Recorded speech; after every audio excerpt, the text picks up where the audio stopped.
Welcome, ladies and gentlemen. While the knights are away, the peasants will play. Today, we have a matchup between Bretonnia and the Skaven. Bretonnia being led by Mini Boris, aka Red Legion, and the Skaven are being led by Lopsino.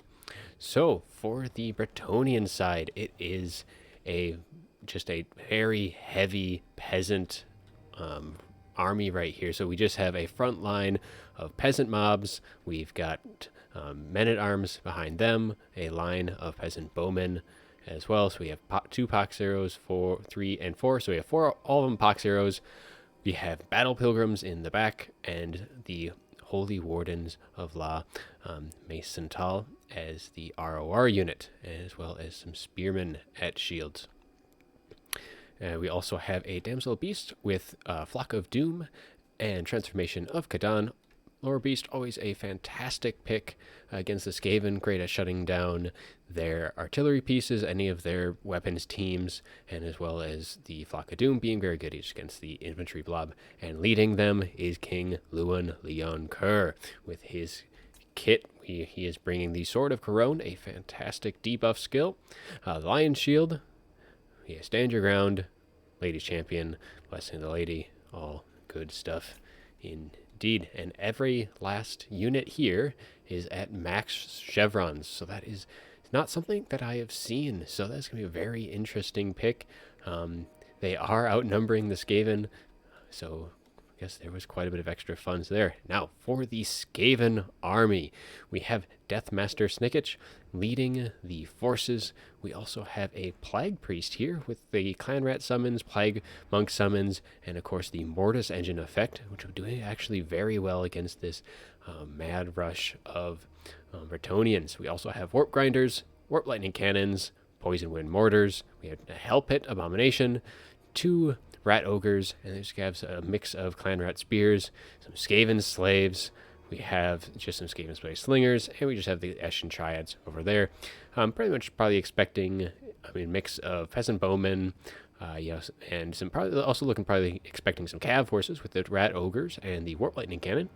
But the forces are very much not that today, so we will get this show going. As the Warp Lightning Cannon shooting at really the only good target, which would be King Luan. You can also be shooting into the battle pilgrims, would also be fairly decent targets. If King Luan, he's going to be able to dodge stuff if the Warp Lightning Cannon is going to be focused solely on him. And then the Poison Wind Mortars definitely just have their pick and choice of shots as this mob of Bretonnians come. Some shots do find their mark, though, against King Luan. And the mortars are firing in, making good contact, connecting with 2 of the peasant mobs, and so they'll be taking some damage after effects. And now the Bretonnians are starting to get in range. Their bowmen are just getting in range of the front line, but the mortars will be doing very good work. And we have concealment bombs going down, blocking, concealing the Eshin Triads. Deathmaster Snitch is also going to be hidden at this time.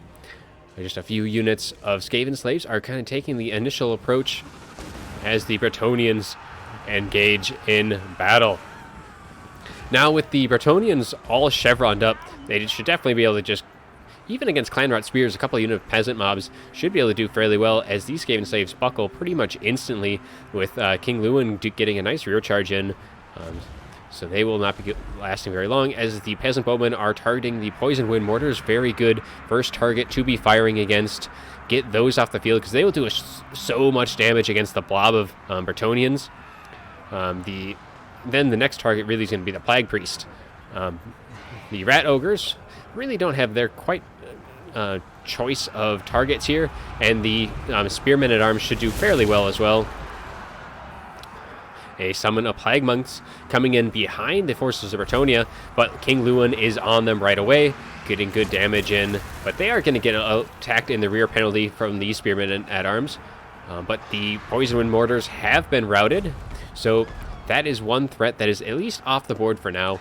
That Hell Pit Abomination really should be moving up, kind of assisting here, as now the Plague Priest is getting into the thick of things, getting his Mortis Engine effect around the in the big blob of infantry here. So he's getting quite a bit of good damage from his Plague Priest. I think King Lewin is going to want to be getting on top of him. But the Orc Grinders were kind of shutting down their mobility, allowing that Plague Priest to really get as much damage as he can. And a Feral Manticore summons is coming in. But it looks like the kind of some of the lines of the Bretonnians are kind of buckling a bit as with Deathmaster 6. But the Feral Manticore doing a nice little, actually doing some good damage on that little sweep through. Some good contact damage, and now it's going to be going back for those Poison Wind Mortars. And it looks like actually all of the Warp Lightning cannons are already offline, so those that Focus Fire did some very good work. But yes, the damage, so a Flock of Doom is going down on this blob, so it's a good return direct damage spell. But the Plague Priest is right now is not in combat. The only damage that it would be doing is against the Pilgrims, so it's probably good to keep him away, especially from Lewin there, because he will be doing very quick work of that Plague Priest. But that Feral Manticore is now going for him. It looks like the Poison Wind Mortars have been dealt with, so that Manticore, with what's left of his summon, will be getting on top of the Plague Priest. So the second, should just be the first summon, so that second summon, when that comes down, should almost come very close to finishing off. And did I hear that and there it is. Yep, there is that second Manticore summon, so that will probably be going to assist the other. But currently, right now, the Deathmaster 6, so the Feral Manticore will probably be dropping down to first assist King Lewin. So King Lewin does not have the Sword of Crone down. He may have propped that earlier, but both the Feral Manticore and King Lewin will make quick work of the Deathmaster here without any support. And it looks like the only thing that is close by is just some Skaven slaves, and that will not be enough. But Deathmaster 6 is pretty quick, but he's not going to be quicker than a Feral Manticore and Lewin on his mount. Another Flock of Doom going down on this mass of Skaven infantry. A very good cast indeed. But yes, now the Plague Priest, while the other two single entities for Bretonnia are, distracted by Deathmaster, he's going to be able to get some very good damage in this area. And there's nothing to really punish him right now. Kind of the bowmen for Bretonnia have pretty much been pushed off or damaged fairly severely, but at what cost? Because Deathmaster Stikich is going to be going down, and yes, he is absolutely going down, routing right now, and another shot will bring him to the ground right before that Feral Manticore reaches its final stage in his summon. As now it is rampaging and will be quickly dissipating, but it has done a job well done dealing with Deathmaster, and the other one dealing with the Poison Wind Mortars and doing some very good damage against the Plague Priest. And the Plague Priest itself is now taking quite a bit of damage, as King Lewin was able to turn and attack it directly, doing some very quick burst damage, as the Peasant Bowmen are getting some last shots in that might just be enough to finish it off. But we still have the Hell Pit Abomination, which is left, and it's just getting into the fight. It may have been forgotten initially, but that is going to be a very hard target to crack. It's going to be doing very well, actually, with how low King Leon is. That may be enough to deal with him. So he's going to have to be very careful, I see, but he is swooping down, trying to save his Damsel of Beasts. And we see if the Sword of Corone is off cooldown. It should allow him to trade very effectively into the Hell Pit. But right now the Hell Pit's taking it okay damage. He is getting poisoned by these Peasant Bowmen, so that'll do very good with lowering its stats. And now the rest of the infantry on both sides is really pretty much decimated. The Skaven Slave Slingers are both out and about. They have pretty much full health, good amount of damage, and I mean, enough prolonged fire from them will do a decent amount of damage. But I mean, even these Haggard Spearmen at Arms might be able to get them off the field. But the Damsel of Beast has been routed by the Hell Pit, and now King Lewin, you can see his healing cap is visible now. He does have regeneration, so if he is now, actually at this point, he really should just kind of pull out, heal up as much as he can, let his spearmen that are coming in deal with this Hell Pit, because that Hell Pit, yeah, and that is exactly looks like what he's going to be doing, because the Hell Pit has taken half health, but he does have too horrible to die, and if that does proc, that'll be spelling some bad news for King Lewin and his forces. More shots coming in, getting that poison effect down onto the Hell Pit. Some more shots coming in onto these Skaven slaves, but looks like those spearmen and arms weren't able to break those lines. It looks like some Skaven slaves, a couple units of those were able to peel them off fairly well.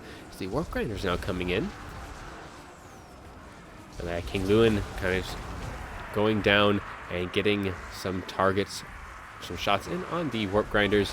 They are terrified and now routing. And those Skaven slaves, they won't be doing enough damage to really hurt King Lewin at this point. But yes, now the Helpit is going down. It's very low on health. Doesn't look like it'll be getting It's Too Horrible to Die. Has plenty of healing if it does, but the shots coming in from the Peasant Bowman. Oh, but it does proc. It does get It's Too Horrible to Die. But Bretonnia really needs to keep pushing. And so it has got its little healing off there. So it is going to be coming back to the field. That is a big deal for the Skaven. Just as it was about to go down, it gets its second win as these Skaven slaves get into the back of these Peasant Bowmen, able to shut them down at least initially, but they are wavering, so they are routing and shattering themselves. So now, yeah, Bretonnia, if they just kind of stay grouped up like this, I mean, their infantry, I mean, they do have the Holy Wardens here, the other battle programs, so their leadership would be fairly decent enough. Looks like, though, most of the peasant troops have all run for the hills as there is nothing really left of them to be seen. But King Lewin still has a decent amount of healing left, and the longer that the Skaven take to deal with him at this point, the worse off it is going to be. The Helpit coming in. At this point, at this point, the Bretonnians are a little bit separated. That Helpit needs to turn around quickly and deal with King Lewin. Doesn't matter what all these infantry are, he has to take out King Lewin. But King Lewin, all he has to do is get some hits off on the Helpit as the Helpit is distracted. So that Helpit, had that Helpit turned around, he may have had a chance there. But another proc of Too Horrible to Die. So that Helpit is getting the lucky draws at least. But, I mean, as long as it stays routed and these units are able to stay right on top of it, it's still not going to be coming back. And at this point, with how low it is, King Lewin should be able to handle that on his own. Warp Grinders just getting in, trying to net them down at the last second, allow those Skaven slaves to shoot in, but they will not be getting that opportunity. Well, you have a couple more units here, but yeah, the big threat, the Helpit, is running, and as soon as Lewin finishes off that, he will have no problem dealing with what's left of the Skaven infantry. I mean, you do have the Eshin Triads, but they will be routing very soon, and yep, and there they go, shattering across the board, and army losses will take it. So we'll take a look at the after battle report there. So yes, as you can see, just max chevrons all the way across the board for Bretonnia. Quite the interesting build. You expect to see at least some mobility, and especially against the Skaven, just having that mobility advantage, being able to get into their back line, shut down warp lightning cannons, etc., etc. But they actually did fairly well. I mean, all the peasant bowmen archers were able to really quickly shut down the poison wind mortars and quickly get the warp lightning cannons off as well. And then the feral manticore summons, again, that is a very good lore of magic to have against the Skaven, because it's just able to use those two summons of manticores, and they did very, very well, able to finish off the poison wind mortars and then get on top of the plague priest as well, getting some good damage there. So yeah, I think the Skaven, that Helpit Abomination, I think it was definitely forgotten in the early portions of the battle. Had that been used earlier on, especially to protect their plague priest, if they had been right next to each other, I don't think that the infantry fight would have been as close as it was. Because that plague priest was taken out fairly quickly, 77 kills, giving it more time to get all of its summons off, and as many vermintides as it could get in would have been definitely a big game changer there. But yeah, I think definitely Skaven warp lightning cannon very good against Cav. Helpit Actually, Help It did do very well against King Lewin. He just didn't have the support with how late that he came in, but he got very lucky with all the 2 Horribles to die and got a lot. It reached its healing cap, so that was quite the lucky draws. But a very good match. So thank you all for watching, and have a good one.